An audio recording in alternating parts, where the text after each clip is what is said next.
Harriet Tubman was allegedly born in the year 1820, however, since she was a slave, her exact birth date, or even year of birth was not recorded. Her mother was Harriet Green, and her father was Ben Ross. They originally named her Araminta Ross, but Tubman changed her name later in life, in honor of her mother. During her early years, she was nicknamed Minty. Both of young Minty's parents were African-American slaves on a large plantation in Maryland, owned by Anthony Thompson and his wife, and later their son.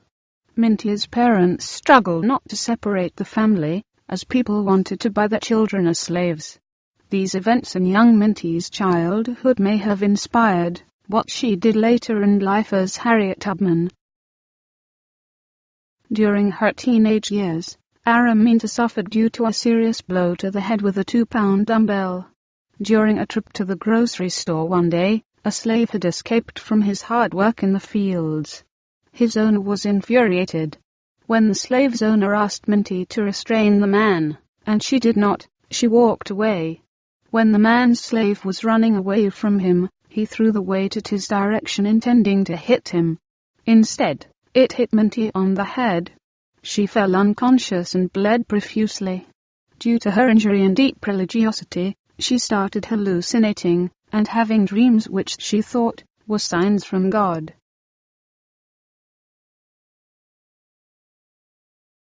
In the mid-1840s, Araminta Ross married a free African-American named John Tubman. Since John was free, and Minty was not, things were complicated. Any children that they would have together would become slaves.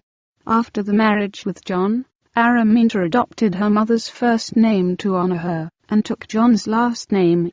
She was now Harriet Tubman.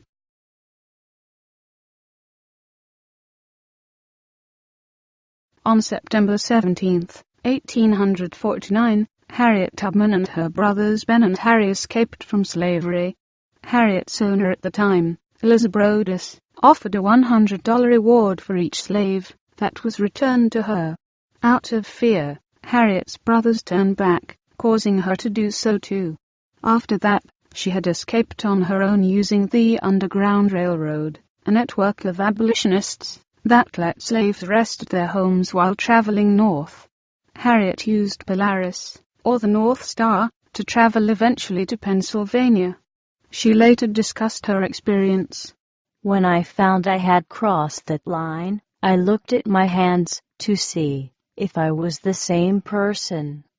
There was such a glory over everything. The sun came like gold through the trees and over the fields, and I felt like I was in heaven. After Tubman had escaped to Pennsylvania, she began thinking about her family's welfare. In 1850, she was told that her niece was going to be sold at an auction. Harriet fled back to Maryland. Her niece's husband, a free African-American, made the winning bid on his wife. While pretending to pay, Harriet's niece and her children ran to a nearby safe house.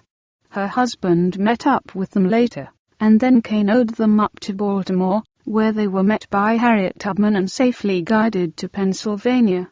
Harriet went back to Maryland again in the spring of 1851 to bring other family members to safety in Philadelphia. She did this multiple times. She was likened to Moses by abolitionist William Garrison, a prophet whom led the Jews to freedom from Egypt. After freeing perhaps more than 100 slaves, Harriet Tubman assisted John Brown in the raid on Harper's Ferry, and bought a property she used to house former slaves. In 1851, Harriet's husband John had left her. By the year 1861, the American Civil War had started, and Harriet was over 40 years old. She realized that a victory for the Union in this war could consequent enslave freedom, so she served as a nurse during the 4 years the Union and the Confederacy were at battle. One veteran she healed during the Civil War was a man named Nelson Davis. Soon enough, Harriet and Nelson had fallen in love.